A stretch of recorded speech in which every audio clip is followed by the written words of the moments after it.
All right, we're recording. If you could introduce yourself and tell us a little bit about the stuff you're doing right now.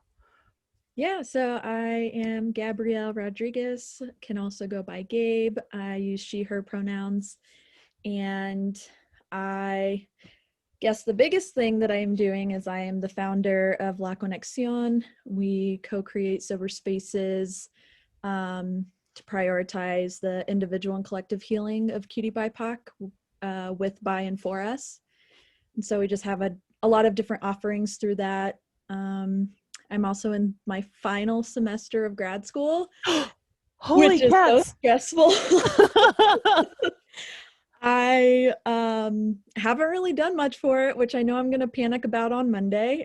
And but I'm like so close. December cannot come soon enough. Um, I'm ready. But yeah, I'm getting my master's in public health. Awesome. And um, what else do I do? Not a whole lot during the pandemic. So those are my main focus points right now. And I was gonna say like La Conexion and grad school. I mean, that is a lot. That is a lot. Like, uh, how are you? I mean, it's a lot, you know? And I want to backtrack a little bit because I'm really excited to see the growth that La Conexion has had. Because I remember when you were talking about it and it was an idea. Um, Right.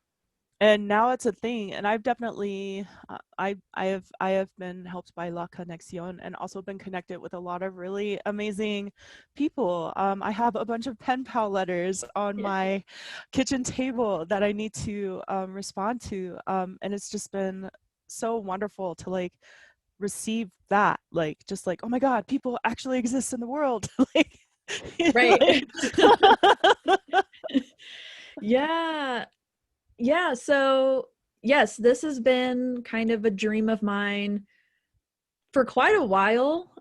It wasn't until I got to Denver that I actually thought that it would be possible to bring to life. And so the whole sober aspect that I have kind of in the spiel of La Conexion, um, I'm thinking about kind of rewording it a bit just because I don't want people to think that they have to identify as being in recovery or identify as being sober to attend yeah. any of our events.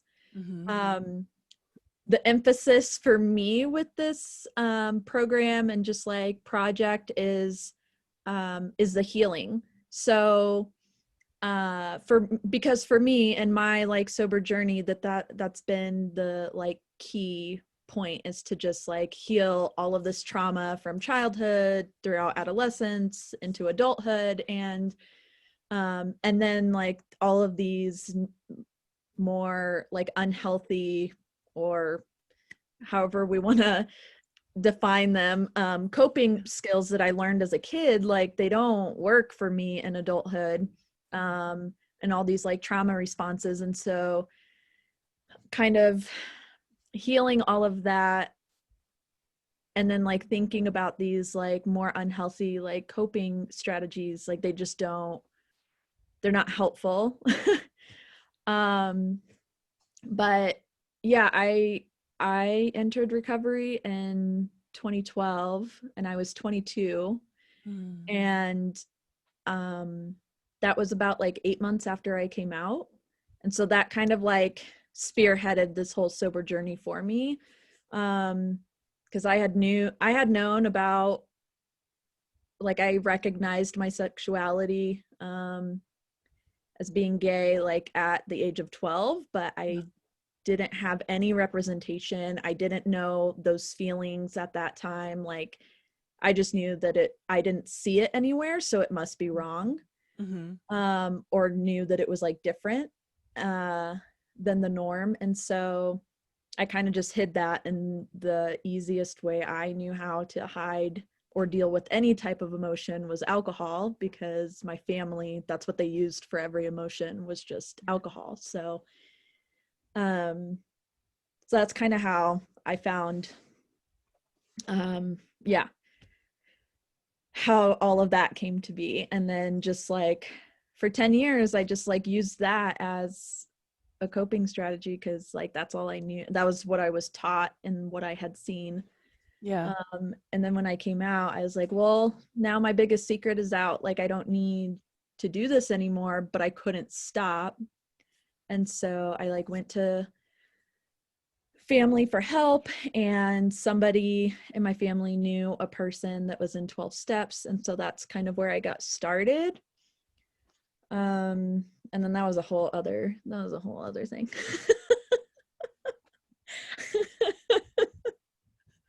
That's like a whole other story. That's like a nesting stories. Oh my gosh, so much. I'm like, how have I lived so many different lives in this one lifetime? I don't know. I just like think of this the other day, somebody had mentioned to me that like somebody somewhere said queers are timeless. And so I was like, yes, like I so believe that, like that we just like don't exist in a linear timeline. Yeah. But I need, that's my next freaking t-shirt. I yes, need oh that my on a gosh, t-shirt. just make them. Yeah, make them for like La Conexion. Yes. Beautiful. But yeah, so I like entered into this 12-step program. Like it was fine. It was helping in certain ways, but like I was the youngest, I was the only queer, I was like the only person of color. Like there were just like all of these identities that were so important and so impactful on my substance use that like I couldn't bring to the table and have people actually understand. Like they could like sympathize, but they couldn't actually like know what I was talking about or where I was coming from, and kind of just give a little pat on the back and be like, you're going to be okay. And so then I started like young people in AA meetings, and like there weren't really young people coming to those. And then I was like, okay, so I'm going to go for the queer end of things. And so I found a like queer women AA group that I was going to for a while, and that was like helping a little bit. But then there was still this aspect of like no POC in the room, and I'm like, why can't I find something that just like sees all of me? Yeah. So then I came to Colorado for grad school in 2017, and I was just like, this is where it's going to happen. Like, this is where it has to happen because I don't really know anybody here. And I need community. And I can be way more intentional about the community I'm surrounding myself with here. Yes. Yeah. Because I don't know anybody.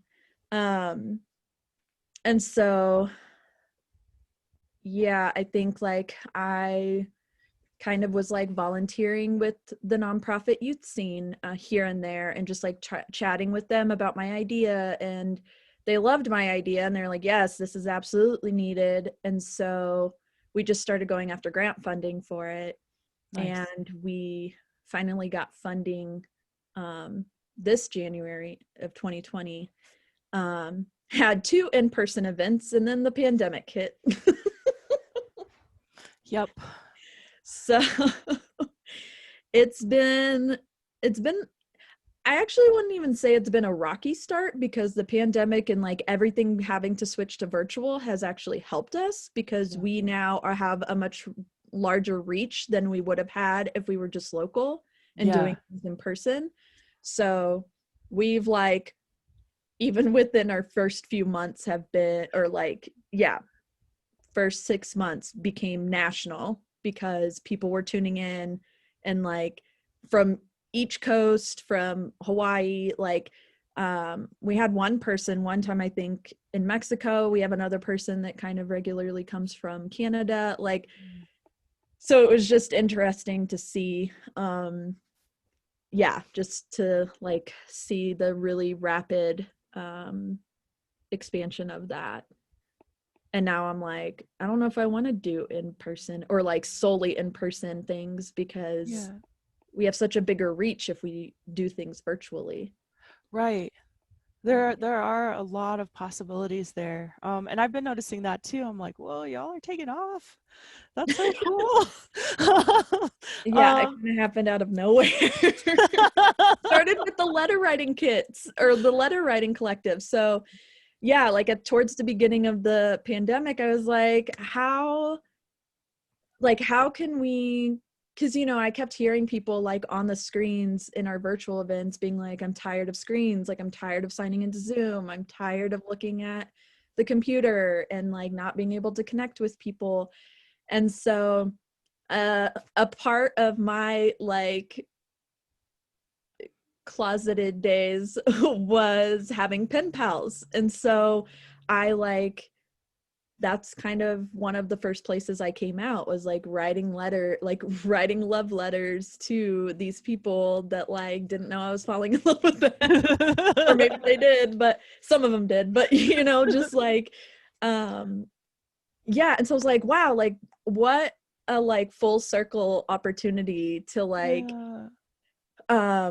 not only can it like feel like a healing thing for me now that I'm out and now that I can connect with like the people that I intentionally want to connect with, and so I like launched this QTBIPOC letter writing collective. And then I was like, oh, like we may not have like that many signups. So Yeah. just whenever we hit 10, I know that like the first 3 people that signed up were like, oh, whenever we hit 10 people, we'll like start to like get kits together. And then within like 48 hours, we had 50 people. And I was like, I don't even have the supplies ready. Like I was like panicking. Um, yeah. So that was like the first thing that just really took off. That's amazing. And I know when I saw that, I'm like, I want to do that. Cause like, yeah, pen pal, 20 years ago when I first moved here, like pretty much 20 years ago, that was like, a way to cope and try to keep in touch with people and stuff like that. And it fell off over time. And then before that, like, I mean, I feel like I often had a pen pal, like in grade school, through the newspaper, you could, find a pen pal. In junior high school, I had a really strong pen pal in New York named Heather, and we wrote back and forth. We created like codes and like talked about different things, and it was really helpful because I always felt like, in some ways, she was more advanced than I was, and more mature and stuff. So I learned from her and stuff. And so those pen pals were very helpful in my life. And it's so cool to like have that happen again, and be like, I want to send you some stickers or like, Yeah. or some pretty pictures and some words about what I'm looking at right now in the park, and it's just really important. And I think this has been your part of your vision this whole time, is just like this yearning to see more connection, like actual connection, like where people are you know experiencing depth with each other, not just some kind of superficial thing, which we do experience a lot. And also yearning for connection, but like say in venues where we're drinking or having those kinds of experiences, and those experiences tend to be very like superficial and very one layer. We don't generally go really deep, and I think a lot of us are afraid to also. And so here's this invitation to like, let's go deeper, Right. and see what happens. Yes. You nailed it. That's like exactly you want to be our spokesperson. That's that's exactly like, yeah, like thank you for seeing me. Yeah. That's like that's all that I want. That's all that I've been craving. Like yes, like I want to connect like on deeper levels. And like Yeah. yeah, I think it is nice to kind of have those like more superficial ones to kind of Yeah. balance things out. And I really love like whenever you can have that in like maybe the same person, where it's just like fluid and like Yeah. you are able to just have like a really superficial conversation or like joking about things, but then also can like really dig deep and like question existence together and like um and also just like having those kinds of connections where like you can leave it and it can be like dormant for a while and then you come back and it's like nothing, like no time has passed. And Yeah.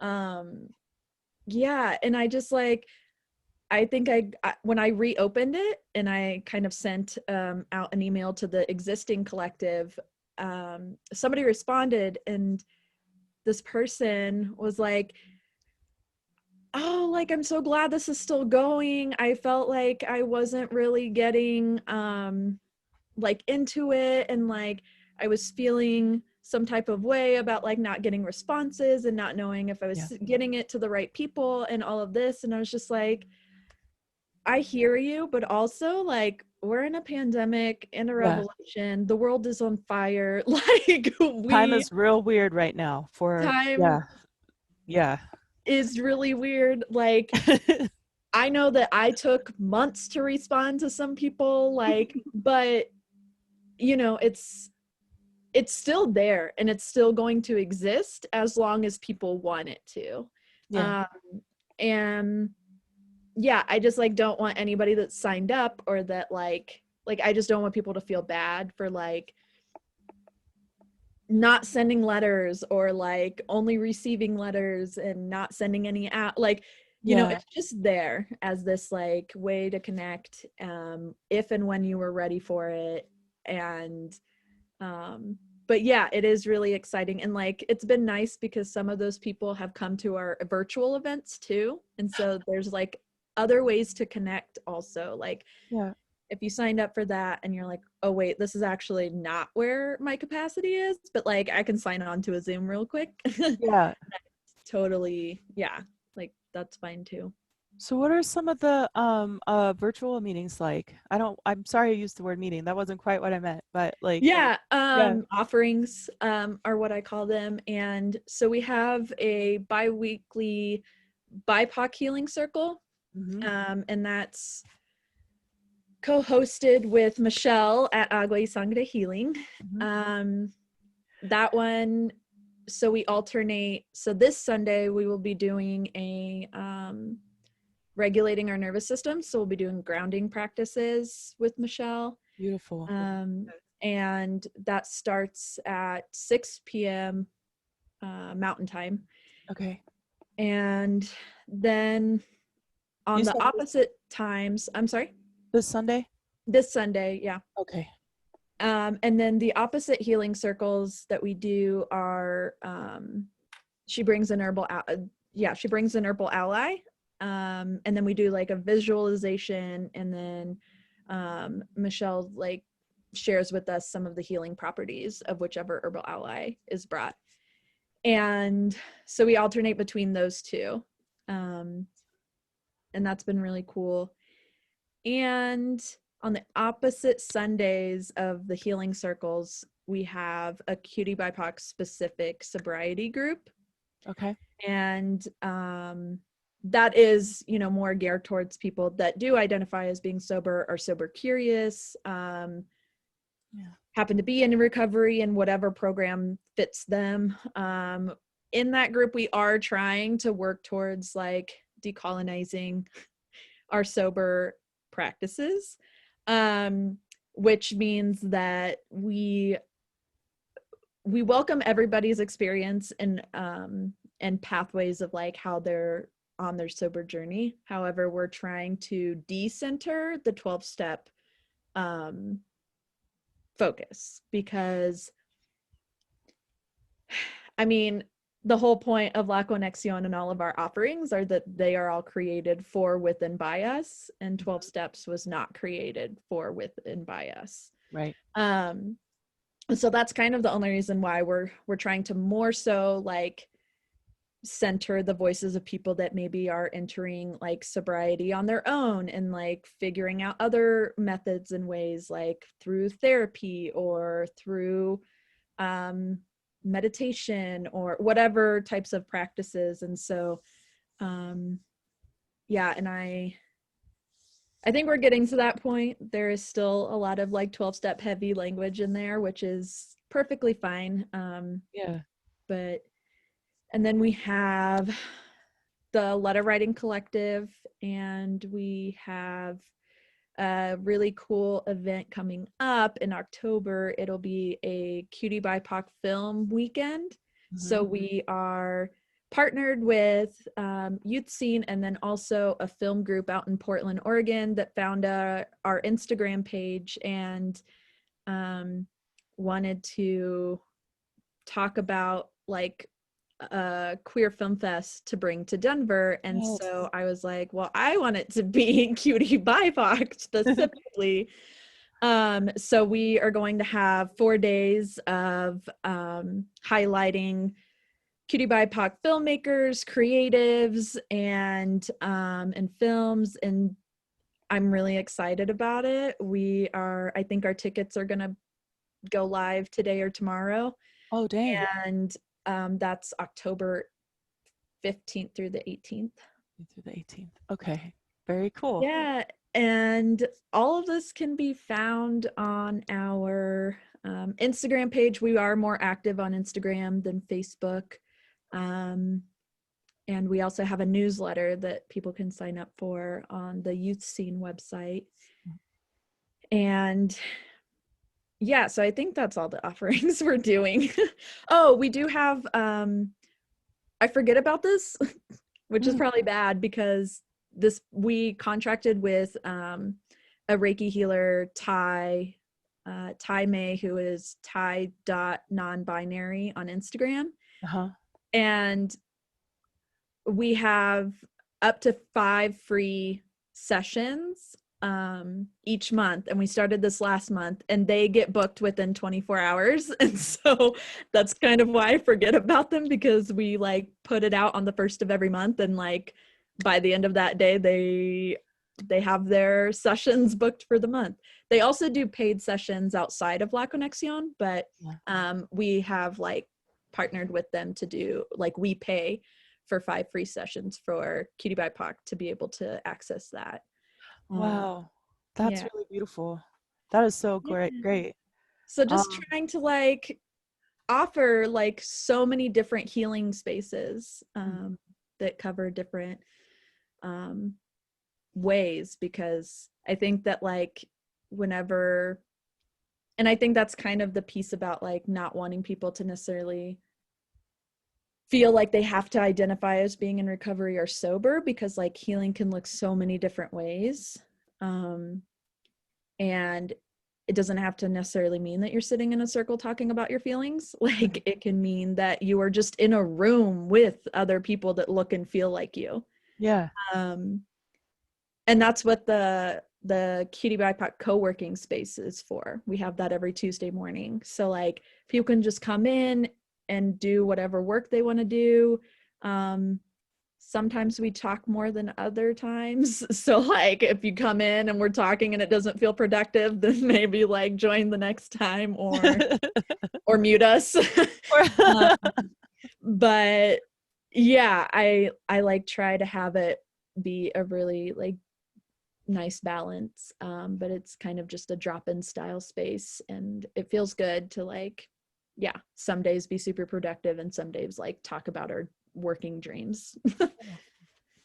I love that. I love all this is happening. There are lots of I feel that I have seen like a lot of queer spaces open up, and they do different things. A lot of them are, you know, like craft night or something like that. And I love them. I love that they exist. And having gone to some of those spaces, you know, again, I'll be the only POC in the room. And it's you know, more and more as time goes on, it becomes like even more uncomfortable to be in rooms full of people where like one specific example I can think of is one that was ongoing, and I went, and I was only POC in the room until my friends came. I had a friend from out of town coming who does a lot of equity work, and they had brought someone else who works in entertainment in Denver. We're all Black folks, we're all Black mixed folks, and very queer. And there was this queer group going on for crafts and stuff, all very nice people, you know, and making some cool stuff and whatnot.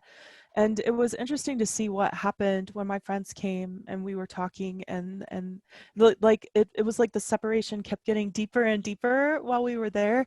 And this was like a space that hosted a lot of different things at once. So it was open for people to come through, mostly queer bent, but anyone who wanted to come in could come in, you know. And so that was just kind of what happened, and I was just noticing it and like feeling like some kind of like need to like try to fix it, but there wasn't anything for me to do to fix it because they had their little cloister around the table and they weren't opening it up. Right. And it almost felt like we were encroaching on this thing that was happening, but I was also invited and I had invited my friends. So like it's really cool to hear about places that you know, lots of places have their queer stuff on down pat, but Right. they don't have the rest of us included in there, except for by words sometimes. Like, yeah, we accept all people, but they're not making whatever extra step it is to like actually, I don't know, talk with us and find out Right. what makes us feel safe. You know what I mean? Like, you want us to be there, but like it can't just be in word. Like we've been in uncomfortable spaces all of our lives, and we don't want to do that for fun, you know, because Right. it's not fun. Right. I feel that sentiment so deeply. So deeply. Yes. Yes, yes, yes.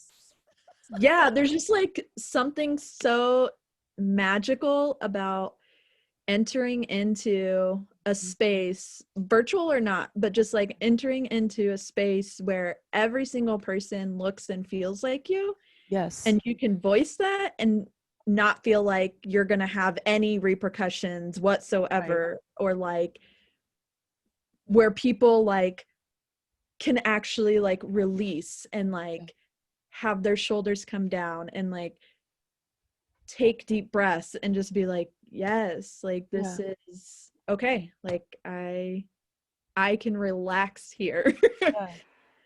Honestly, the first time that happened to me, that was really like foundational. Like maybe it's happened before, but like the first time it really hit me was like last summer. Last year. Mm. And Lighthouse Writers had hired Susie Q. Smith to organize, you know, to try to get more POC folks to come through Lighthouse and to be and participate. And Susie and Manuel Aragon, I think, they organized this really amazing retreat for people of color, writers of color. And I was very fortunate to be included in that. Um, and I went and I was just like, wow, like I have I don't remember ever having this experience of being in rooms full of people where I'm not having an anxiety attack.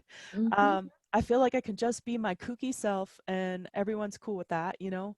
And like I don't have to kind of skirt around a whole lot of stuff that I've just become deft at skirting around. And it was really beautiful. I just and I made sure to tell Susie too. I'm like, thank you so much. Like I feel like this is the first time this has happened for me. Please keep this Wow. going if at all possible.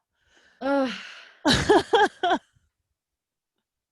Yes, and I'm just like so happy, but also like so sad that this isn't happening sooner for us. Like Yeah.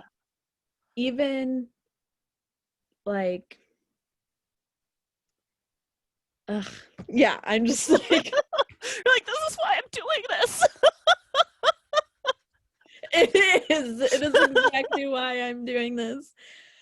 Cuz I just am like yeah, like it took me so long like to even to just like feel comfortable in finding those spaces, Yeah. like and being intentional about finding those spaces and removing myself from the spaces I'm so comfortably uncomfortable in. Hmm. And um I mean, yeah, like growing up in a predominantly white town, like even after moving from like my first school was so like mixed with all types, like all kinds and all like, and then when my parents divorced and my dad moved us to the suburbs, I was just like so traumatized and shocked. I was just like, why does everybody look the same? Why are there no people of color? Even though like I didn't know that language or that like kind of Right. like thinking then, I Right. could feel it. And Right. like at that point too, like I only knew there were some things that I only knew the Spanish word for. And so if I would share those, like not really recognizing what was happening, but like when I would share those, and then all these like white kids, you know, are like, what are you like, what is that? Like, what are you saying? And so just like from such an early age, training myself to like not have an accent and like when I'm even when I'm saying Spanish words to not have an accent and like tortilla and like you know, I just like now I'm trying to untrain that part of me and like no, you're going to hear my accent and you're going to like um and like if you can't understand me then I don't, that's not my problem. Right. But just like that struggle and like yeah, trying to like okay, I'm coming back to myself now, like coming back to myself and um yeah, and I like as you were kind of sharing, I was thinking, I was trying to remember, I'm like, where did we actually meet? Because I remember, Karmic eddies. I remember being at Thump Mm-hmm. and I was just like sitting there, like, I'd go there, I lived like 2 blocks away, so I'd go there all the time. And I can't remember, I was like either journaling or something. And I can't remember if it was you or one of your friends, but just approaching me and being like, "Are you here for us?" And I'm like, I don't, maybe." Like, I came here alone, but I might be here for you. What does that mean exactly? And you all were like, "We have a writing group, and we're meeting here every Wednesday morning or something." And I was just Yeah. like, "Sure, I'll join you. Like this is right. Like this is cosmic. I like writing.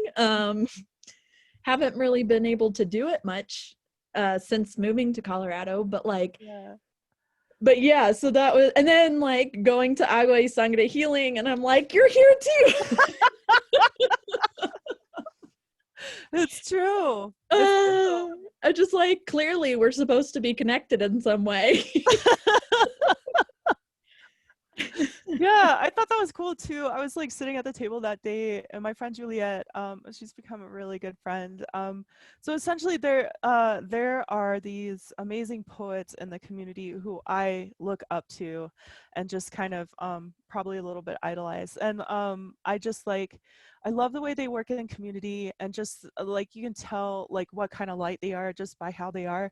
And just you know, they're part of what I call the angels in the community. Because in any community, you know, there are a lot of characters. You can't really control who's in your community necessarily. I keep saying that a lot because there are definitely some characters that I don't really want to associate myself with. I'm sure I'm that character for some people. It's cool. Right?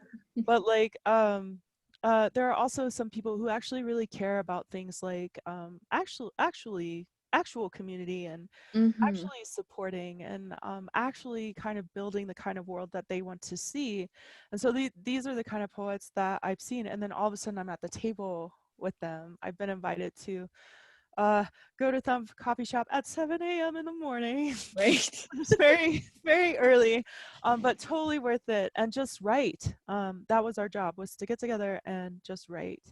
And Juliet, I think Juliet was there that morning. I do remember. And she was like, she looks like one of our people. And so I went up and asked, like, are you here for us? Because I'm a dork and like just I loved it. I'm glad because it was just it was so cool because it was just like, yeah, it felt like it was meant to be. And I really got a lot out of those gatherings. I think things had started to pick up for you shortly after that. Is that correct? And like, Yeah, I mean, I was like still in, I mean, yeah, I think that I was in semester and like, I think I may have been full-time working also at that point. I don't remember. I've had like two full-time jobs and quit them all during grad school because mhm. I'm wild for thinking that I can have a full-time job and go to school full-time, but Yeah, but I also I need the money. So um 6 months each and I was good. um and yeah, but no, like, and honestly, like that is my favorite way. Like sometimes I feel like I'm unapproachable, or I like appear unapproachable, which is kind of surprise. Like I get it, but also I'm like, no, but once you get to know me, like, so just breaking that initial like, um, but yeah, that's probably like one of my favorite ways of people to like approach me. Just it's I miss like being younger and being able to be like, can we just be friends? Like, can yeah. do you want to be my friend? Like, um, and yeah, that just like felt so so nice and like welcoming and just was like, you look like you're here for us. We don't know if you're here for us, but like just join our table anyway. Like I felt like I was in like a cafeteria room, like sitting alone and Come people sit were with us. come sit with us. Yeah, like no, it felt really good. Yeah, it was really nice.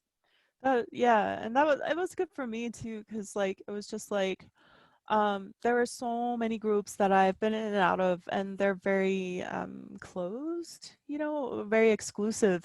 And I think that this group of folks, they're careful, and the boundary moves, if that makes sense at all. They're careful because there is definitely some, really beautiful energy there to protect. So I get that, like, you're like, oh, there's something about me you recognize and you want me at the table. That's okay. That's really fucking cool. Yeah, I'll do that. Right? Like I'll see what this is about. Yeah. Um, and I hope you get back to writing. I know that was something we talked about too, is just like it is hard to get to it sometimes when life is happening. And of course, you're in grad school and starting this amazing organization. And that's no small potatoes. I know, but it's also like really hard. I was just talking to somebody about this the other day. Like, um, compliments and praise are really hard for me to receive. Yeah. And also, I like this isn't like it's even hard to be like, this is my idea. Like, this was my idea because it's like, I'm just the one that actually followed through. Like, this isn't necessarily my idea. It's just like, I just I made it happen, but now I want like other people to come to the table and be like, okay, like let me take a part of this. Like Yeah. what and that's why I've started like contract like I brought in Michelle and I've like brought in like other people and like yeah, I want to spread it. And like the whole like another really big point of this is like um is just like breaking the barriers of like other people not being able to do these things or not being able to do what they love for their job. Mhm. And um I yeah, there's just like so many different things. I'm like, yes, I'm doing cool things, but also so many other people are too. Like Yes, yeah. um and yeah, and I love the name because I just feel like I feel like I am just like a connector. Like I'm just a connector of things and people, and like I'm like, okay, you all come together, okay, now I'm gonna move on. And like yeah, so it is really exciting to have this, but I don't, and I think that's another reason why I haven't like um done like an introduction on any of my social media, because I'm like, I don't want to be the face. Like, I don't want to be the face of anything, but like, um, a lot of like what was put into it definitely was like, um, pieces of me and like a lot of my story and stuff, like even down to the name and down to like when I launched it, and just like there's a lot of behind the scenes things that I think a lot of people don't know. Mhm. I think because I am afraid to share it. That's why you get your street team, your digital street team, right? And then you have us do it. Like, oh, that's Right, really cool that yeah. that's happening, or however it works. And or have, like, I saw some hashtags for the penpal project. Mm-hmm. So like I didn't, you know what to do. It doesn't have to be on your page. It's there's so many other ways, and like Yeah. it can go whoosh, like wildfire. That's the cool thing about the internet, right? Right. It's like Yeah. Yeah, and it's, I don't know, like I think there's still also a little bit of unpacking to do around all of that that I just shared too, but I'm sure once I see this recording I'll be like, oh, okay, these are the things that I need to I need to work through, um because we're constantly growing, right? yeah. But yeah, I'm like already kind of thinking about like, okay, how do we like, what's next kind of thing, of Mhm. like, um whether it is La Conexion or whether it is like something else that's like a separate entity but that like feeds into La Conexion, and like, um yeah, I don't know, I have like a lot of dreams that I'm like trying to manifest, but also manifest very carefully. Yeah, yeah. um and yeah, I feel like I'm speaking very vaguely now. Ah, but I think that's fair. I think it's cool to hear that, because it's just like there's something simmering underneath, and you will know when you need to know, like it doesn't have to be super defined yet. It's just, it's really exciting to, like, see the proof in the pudding, like that um I totally lost the thread. The growth, the growth that's happening, right? Right. And then also just like even just figuring it out in the moment, a lot of times it's just like that's actually what is happening. I think, we're talking about deconstructing a bunch of different systems, like say in the 12 step. And I think also in the process of building an organization, there's definitely a lot of deconstructing that can happen there too, because Oh, yes. it's just like we're supposed to show up at the desk at 10 o'clock sharp to, like, with a on point agenda that Mhm. says exactly what we're going to do for the next 3 years or the next 5 years. But we don't really know if COVID has taught us anything. It's taught us that that Right. stuff can get all shaken down, and then what about And your then structure? what? Yeah, then what? Your structure is a fucking house of cards, man. And Right. it's laid flat. So now what do you want to do? Uh, you got to Yeah. adapt, right? So I like that it it's not fully formed, because it's like Mhm. I feel like, and please let me know if I'm imposing this, because I don't want to impose anything, but what I'm seeing is like you're seeing where things are needed and when. And sometimes we don't know what we have to offer until those opportunities present themselves. So How did um, you read my mind? I'm not reading anything. Don't spread these lies about me. No, it's just like I think I get it, because to a certain effect that this is how I am too, and I'm learning it more and more. It's just like I am really thankful for the certain kind of adaptability and flexibility that I have, because where I come from, you either had that or you stayed stagnant, right? And Mhm. I mean that seems to sound just like duh. Yeah, you either Right. But like the thing is most of us get really stuck in place, and we're not able to see like, oh, this direction is easier to move into, this one is pushing me away, and like maybe you want to push against it a little bit, but maybe this way is the way around that. You know what I'm saying? And so it's just like this constant like feeling and noticing and trying to be as present as possible, and also willingness to learn, Yeah. because you know sometimes you can't see beyond that pressure, unless you're willing to be curious. Right. And so I think part of it is that, like, that's why I wanted to make sure I wasn't imposing, because I was a little worried that I was projecting, because I know that's how I work. Yeah, no, that's like, again, spot on. I like that's because when the pandemic hit and like we quickly had to, and by quickly, I didn't do it quickly at all. um, like that first month, so like all of Yeah. March, probably most of April, Mhm. I wasn't doing anything really. Yeah. Like I had the BIPOC healing circles every other week, or not even. I think we had one in March and maybe one in April.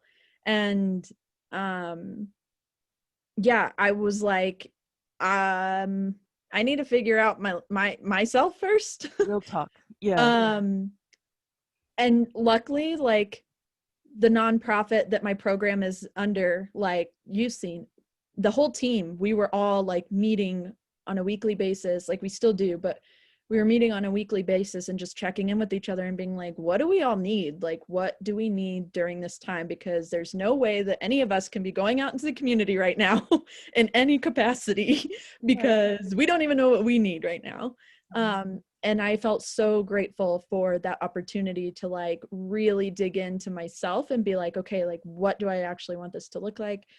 And that's kind of why um everything seemed to drop all at once, like all of these like offerings that we had, like they kind of seemed to like all of a sudden just, yeah, just happen all at once. And it was exactly like similar to what you were talking about of like, okay, I know that these are things that people need and want in the community, but something is telling me that like not yet. Like I kept just feeling like not yet, not yet, um for specific offerings that we had. And so um and then all of a sudden at one point it was like, now drop them all now.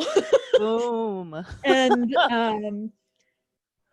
and yeah, and it felt like a lot for me in that moment because I was so used to like slowing down and being spaced out and like not having to like be as connected or my phone. But like it's all been beautiful, and like we operate all like, and that's the other thing is I think that like the target audience for La Conexion, like we all operate similarly, so it's like not like there's no pressure. And yeah, like deconstructing and like decolonizing and like dismantling like all these systems that are just like, this isn't how we work. um Right. like when we were seeking funding, um I basically was like, I all of a sudden last year I was like getting introduced to all of these like Colorado Health Foundation people, Mhm. through my other full-time job that I was only at for like 5 months. Um but that's why I had that job, so that I could make all these connections for the next thing that I was going to do. And so I made all these connections, and everyone I met at the Colorado Health Foundation was like, you have to fund this program. and um and I would like kind of give them a really quick little spiel about it, and I'd be like, you just need to fund it. So we like went after that money, and then they were like, yeah, okay, like we'll fund this. We didn't get the full amount that we asked for, but like we got enough. Um and the other thing too, like when they did the site visit, they kept asking all these like, of course, you know, like colonialistic like questions about, and like white supremacist questions about like, how are you going to track people, how are you going to like what are your deliverables? Like, how are we going to benefit from you benefiting off of people suffering? Like, and I was just like, yeah, that's not how we work. So like, you're not going to get any deliverables because this program doesn't exist in the state of Colorado. So you can't compare it to anything here. So we're going to figure out what the community actually needs and then tell you. And they were just like, okay. And so I don't have to like fill out any like ridiculous, like I don't have to turn our community into numbers. Like I don't have to like turn them into, yeah, just this like really gross system that I don't want to operate in.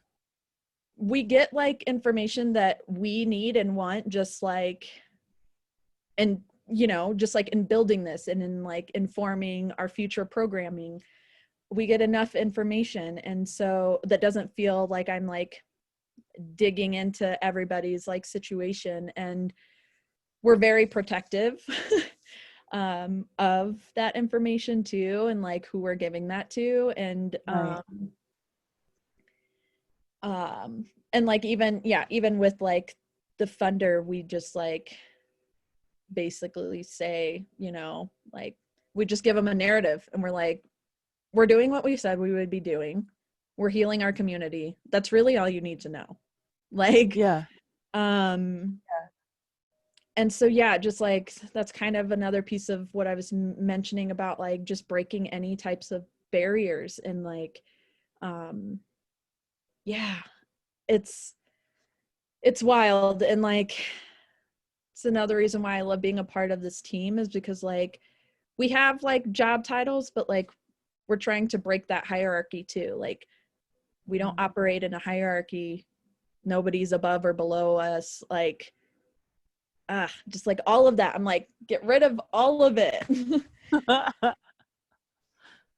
Yeah, and it's that I love that, because it's like it feels like that same thing, right? Like we don't I've been in so many different situations, like nonprofit organizations and like internships, and people think they're being really cool by, I don't know, my latest one, he wanted us to define our roles at the company, and I did that, and the need that was there, the same with some of the nonprofits I've worked with too, where those roles were defined for me or in collaboration. The need that was there was like a Venn diagram outside of the role, you know what I mean? And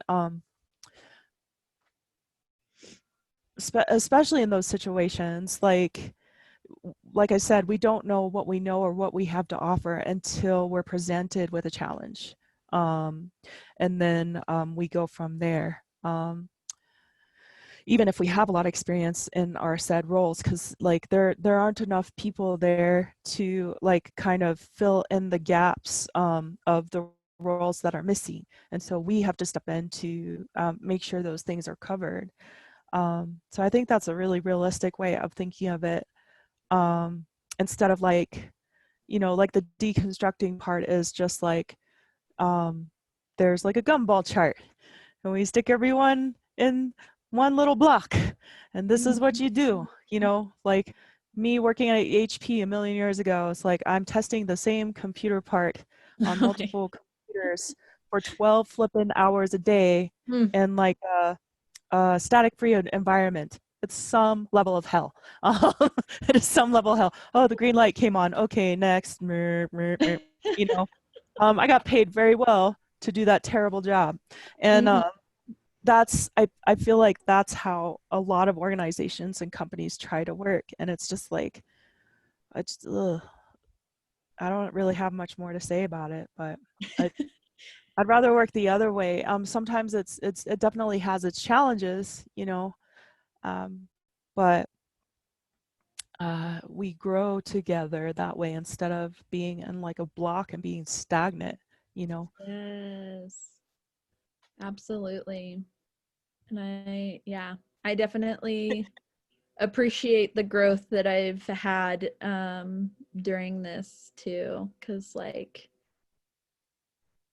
Yeah, I mean, not everybody's going to appreciate what you're doing, and like I related so much to what you said earlier about like how there are people you don't want to associate with, but there are also people that probably don't want to associate with you. And it's like, yeah, like we're the villain in other people's stories, and like we have to be okay with that. Yeah, Um that's been a and big lesson for me over the last couple of years. Yeah. yeah, same. And just like, yeah, like I was expressing this the other day too, of like I find myself kind of falling back into the space of like needing to be understood, and it's like I don't need to be understood, like, ever. Mhm. Why do I keep pouring energy into trying to be understood when, like, if that's never going to happen, that's never going to happen, and that's fine. Yeah. um and yeah, and just kind of like, obviously, like owning my, yeah, like owning my parts and things, like that doesn't take away from that, but like, but yeah, I mean, there are just going to be some instances where, yeah, like I'm not understood, and or like I'm the villain and that's Right. just like, I'm not for everybody. Right. And Yeah. that's a real thing. Like that's been like I said, that's been a real hard lesson for me is like you know, sometimes you disappoint people. I probably disappointed people within the last 3 or 4 days. Um and it's like this constant learning of like for me personally like where do I thrive? Mhm. And like balancing those feelings of obligation with also my own mental and physical health and like what kinds of what's actually in alignment with the way that I want to be living. And some of those things touch on it but aren't in it completely, but I don't know until I'm in those spaces. Right. And I don't know who I am until I'm in those spaces. So that's always really hard. I suffer a lot of like cognitive dissonance and initial disappointment in myself sometimes, but like also I've learned to be more gentle, and part of it is being grown by community, like having other people see me, and like you're underselling your skill set, and this is what it could look like, and I'm like, oh, for example, Uh-huh. or like even just having these talks, like just being like, when you're in your own head, in the echo chamber of your own head, it's like, I don't even know if I know anything. I don't know if I make sense. I don't know if any of my work is good, blah, blah, blah, etc. And then like having these connections and talking with people, it's like, it doesn't even matter if it's good or not. It's just that we're doing it. And Right. yeah, and that's really fun for me. It's just like, let's do the thing. Let's do all the things. I don't know. Or just talk. Right. So I'm really curious about so obviously there's been a journey, and then like a rocket booster got added on it sometime in Mhm. the not too far past. And I don't know, for some reason I always thought you were from Denver. Um I get that a lot. yeah. Yeah, you seem People Denver, are you like, live you're near so Denver. Colorado, and I'm like, Yeah, I you're don't so know what that means. I don't know what that means. it's like you've always been here, you just didn't know. Um Apparently, I mean, I do have family here, so oh, I grew up visiting like northern Colorado every summer, but yeah. yeah, but I never like lived here until 2017. Okay. That's awesome. Well, Hmm. like, what was the spark that provoked the change? Because, like, it sounds like, you were looking, and probably really sad that the spaces didn't exist that you needed, right? And what what what instigated you to be like, you know what, I'm just gonna create this. I mean, I think it was honestly just like 7 years of trying to find it and being like, you know what? I'm like over searching. Like, Yeah. um, if this doesn't exist, which clearly in the places I've been and gone, like it doesn't, so I'm gonna create it. Um, and I think like, yeah, I don't know. I just like, I wanted community, like I wanted this community, and I wanted um to like, yeah, I think it was just like I just got to a point of like, I am craving this. Like Yeah. I am craving this community. I think even at the beginning I was like, I was having a little bit of trouble of like, okay, but is this going to be like super exclusive? Like, is this going to only be QTBIPOC? Is it going to allow other queers? Is it ever going to allow allies? And I'm just like, no. Like, this space does not, if like very, very few and far between exist, Yeah. um, we need this. It needs to be committed. And Yeah. and I just like continue to get that validation with the like attendance of our events. Mhm. um we average like 10 people with all of our events, and like, and that's great. And like there are some like regular people that come to multiple of our events. There's like new faces every time. And yeah, and it just like feels really good to be able to offer that, especially during this time. Like Yeah. there's a part of me that's like really over the pandemic, and then there's a part of me that doesn't want it to be over, because during this time I've been able to be so intentional and like really, really minimize the amount of like interactions that I have to have with white people. Yeah. And like it's just such a drastic change from just like my entire life leading up until this point. Like Yeah. even coming to Denver, even moving to Denver, I had never visited Denver, even though I came to Colorado. Like I was always in Greeley or Estes Park, which I know is like pretty white too, but like there was a lot of tourists and a lot of travelers. So like there was still a mix of people. And so like coming to Denver, I was like, oh, cool. Like I'm moving west from Missouri. Like there's going to be more diversity. And honestly, I got here and I was shocked. And I Mm. was like, how is this worse than where I came from? Like, Yeah. how is Kansas City more diverse or feels more diverse? I was like, this doesn't make any sense to me. And Right. I just was like, okay, now this really has to happen. Yeah, I was just like, wow, I'm even like, I felt silly for even thinking that like this is gonna be um a better place for me. Yeah. I Yeah. I get that. I think I thought it would be more diverse here too, and just like um I feel like in a lot of ways Denver is built in such a way, especially with the new influx of folks who are coming through, Mhm. is just all of us are here. We're just in our own special places to try to, to try to find community. And me being an outsider of Denver, even for a really long time, it was just like, okay, I see that everyone's here. It's just like, where are y'all at? Like, where do you hang out? And that's been becoming more evident as time goes by. I mean, I've been here like almost 20 years now, so now I have a lot of this knowledge. But like before, it was like, like say agua y sangre, for example.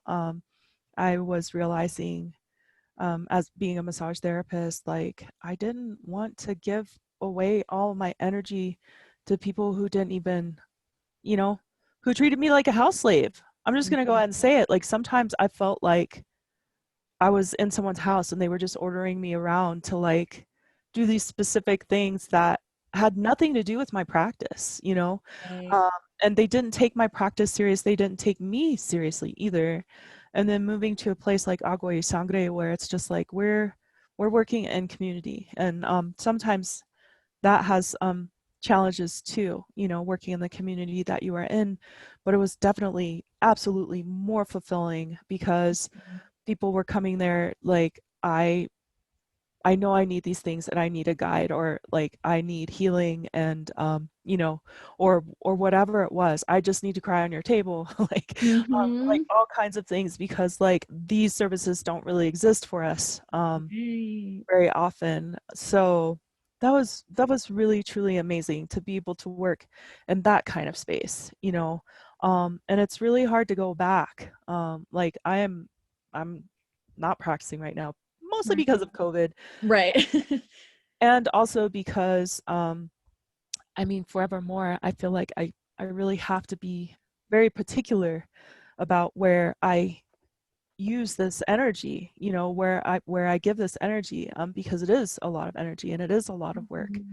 Mhm. And it definitely means something to me. So I don't know. I think maybe 5, 6 years ago, I would have argued with you about the need for our own spaces, because I really like the idea of being like, it's okay, like it's just like whatever. But especially after that experience last summer, like I've just been really naive. I grew up in Boise, Idaho. My mom Mhm. tried to bring us up in ways where race didn't matter, and then queerness we didn't really talk about. I guess they knew before I knew, but um, which I guess parents often do, but we never Mhm. talked about it. Right. And so like I have predominantly been in spaces that aren't always hospitable, um, Mhm. for, and I always thought it was me. I thought something was wrong with me, like I'm some kind of weirdo or something. But I just did not have the representation. There weren't people who looked like me. There weren't people with my concerns, or similar experiences, or Right. parallel experiences. And so like even like 5 or 6 years ago, um, I would be like, oh, we don't need those spaces. It's fine. But now I'm just like, no, we definitely need those spaces and they need to be protected. And that's exactly why, is because all these other places that we go into, that we walk into, that we're expected to be okay in, aren't hospitable. And it's in the most like kind of often subtle ways that we can't even pinpoint, until we come into these rooms, these protected spaces, and we're like, oh my gosh, me too. Now I totally understand this and I have words for this experience now. And then we Right. can leave and, exist in our world outside of that. So I'm excited that you're doing this, and I'm glad. I'm just glad. Um, Thank you. yeah. And I apologize for my former self who did not know better. No, like don't apologize at all. I mean, yeah, I have former selves also that would, you know, have Yeah. the same like thoughts and yeah, I also am really glad that this is happening and that we're going to see more of it and that like there is more of it Yeah. and um yeah, and I've gotten really good at not feeling like bad or um guilty or shameful like around people asking if my events are open to like Yeah. like I try to make it very very clear like on our social media in like our signups like if you do not identify as QTBIPOC then Please like don't come. this is not right like this is not a place for Yeah. you like Yeah. and that's okay because there are so many places for you Yeah. like so many literally Google it there are so many places for you um and I have actually had I'm glad that it's only been 2 instances where a white person has signed up for our stuff. One actually kind of got a little further than I had hoped, but as soon as I recognized it, and they called it out too, they were like, "Oh, I'm so sorry. I think that I'm in the wrong place." And Good. I'm like, "Thank you Yeah. so much for recognizing that and speaking up about it." Yeah. But then another person that just like so blatantly was like, "No, I'm white," and I'm like, "Oh, I okay, like Did you read the stuff? Did you read, right, like do you like, not know what that stands for?" Yeah, so I just like I am really grateful that we have been for the most part just like really protected and like yeah, I just like anybody that I've told, like, no, this is like specifically for QTBIPOC, that they've just been like, okay, yeah, like, great, like, that's all I needed to know. And, you know, asking if there's anything, and I'm like, no, but like, but yeah, it's just like, if there are not really resources for white queers either, like, shouldn't that be telling me something? Yeah. And yeah, especially in this like progressive city. Right. But yeah, I don't know. I'm so grateful that, like, yeah, that people are enjoying what we're doing. And that it feels helpful, because that's really like all I ask and want, is just like for people to feel seen and heard. And that might not always be the case, but like, I'm always open to hearing like how I can better accommodate, and like have better access and all of that. Like, I'm doing as best as I can. But yeah. A whole heck of a lot more than most people ever do. Like, there are so many people who, I'm not going to say they could do better. It's just like, they're like, I, you know, just a lot of people pretend that they're comfortable, not following their instincts and their heart. And, it's very unfortunate, you know. We see how that manifests ultimately. And so I just appreciate that so much. And obviously it's like, you know, following your instincts and heart isn't easy necessarily, right? There's a lot of work, like you're talking about, like this constant work and healing that has to happen to be able to step into these places. And I know I've experienced it as like a professor and as a massage therapist. It's just like, I have to constantly step up my game and constantly learn, and constantly check myself, because, you know, like I said, you don't know who you are until you're in the situation. It's like, whoa, this student's really mad at me, and I have to take 2 steps back and say, hey, I hear you, I want you to know that, and I can't respond right now. I'll give me 48 hours, you Yeah. know. So it's just like, I just appreciate that, because like seeing things like that also helped me grow. I come from a place where, the way I showed my emotions was in a very eruptive way, you know, in my 20s, because that's where my skill set was. Right. And so, yeah, that's where it was, like very impetuous, very fiery, very like, so that doesn't really work in real life. Right. No, Um, not always. No. yeah, sometimes it's necessary, like, you know, they're definitely like, no. Yeah. Right. Right. But well, I guess I want to know, like, where do I send people to get in touch with you and to help support La Conexion? And yeah. Yeah. So, you can reach me a number of ways. So Instagram, it's LA_CONEXTION. And that's the same on Facebook without the underscore. And I just got a number. I got La Conexion now has a phone number. Yeah. So that is on our Instagram page. I think you can also email me from our Instagram page. So yeah, I guess I just like Instagram all the way. And that's where, yeah, like I post our events. There's a link tree in the bio for like all of our different signups. If there are any needs or things, like I can connect people to resources as well. That's not something that's like as widely like advertised or whatever, but like, yeah, if you know are QTBIPOC and like you need some type of resource, like just reach out and like I'll help you find it. Awesome. And we yeah, I often share like other groups that I'm connected with on Instagram that like are doing really cool things, like Fearless Femme 100, I think, and I think on the East Coast in New York. That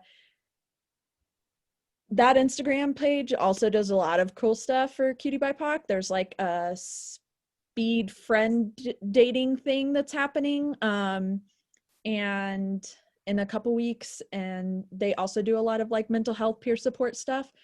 So just like trying to also like grab at those things to not have everybody be spread so thin, but like be able to like offer more and like get those other like the people that are already doing the work or also simultaneously doing the work like can also have some visibility. And then finally, I guess just, yeah, if there's anything that you or like the community like wants La Conexión to be doing or implementing or like brainstorming or like even collaborating on, yeah, you can always reach me on Instagram and we can figure that out. Like I said, I move, what is it? Move at the speed of trust or something. Okay. I I don't think remember it's it. really grounding. My partner quotes it a lot, and so I'm just like trying to remember. But yeah, like I basically just moving at a slower speed than I typically ever would, because I'm a Capricorn, so I'm just like, ping. Especially with work stuff. But yeah, I'm definitely like, this pandemic has told me to slow the Yeah. F down. Yeah. And so like, if we have talked about collaborations in the past, if we talk about collaborations like presently or in the future, like just know that like that hasn't left my mind. It's just like whenever that's meant to happen, it's going to happen. Yeah. And you know, for some people, if that needs to happen sooner, then like just nudge me about it. And we can, you know, get it working a little bit quicker. But yeah, I'm all down for collaborations and stuff. But yeah, also just like being mindful of everyone's time and capacity, including my own. So Thank you. And another question I have is, yeah. is there space for allies and accomplices to support the efforts of Lux? Absolutely. Give us all your money. Um, all the money, please. So that we can keep offering everything to the community for free. Like that is our biggest thing. And right now, what we are like most importantly looking for, and this can absolutely be an accomplice and ally thing, we are looking for sponsors for our QTBIPOC film weekend. So there's various sponsorship levels of that. So like reach out to me directly and like we can figure out what that looks like. I can send over like our kind of outline of what our sponsorship list looks like. Whether that's like donating goods and or services, like offering discounts at wherever you work, or like donating gift cards, or just like giving money, because we definitely want to be able to pay our QTBIPOC filmmakers exactly what they're like, what they need and are worth. And so yeah, so like I said, our tickets will also be going live today or tomorrow, and for that, and that's on October 15th through the 18th. All right. Well, is there anything else you'd like to leave us with? I don't think so. This was really good, and it was really great to reconnect with you, and I'd love to do this again, just chat. I just put you on this list again. That's like getting real messy that I need to. It's okay. I'll nudge you. Yeah, nudge me anytime. Yeah. And I mean, I tell everyone that. I'm like, if you haven't heard from me, please just nudge me. Yeah, same. Like we're all going through a like ridiculous amount of heaviness. So like, yeah, I'm not like, yeah, I'm not ignoring anybody. Just nudge me. Yeah. Boop, boop. Yep. All right. Well, I'm gonna close this up. Alrighty.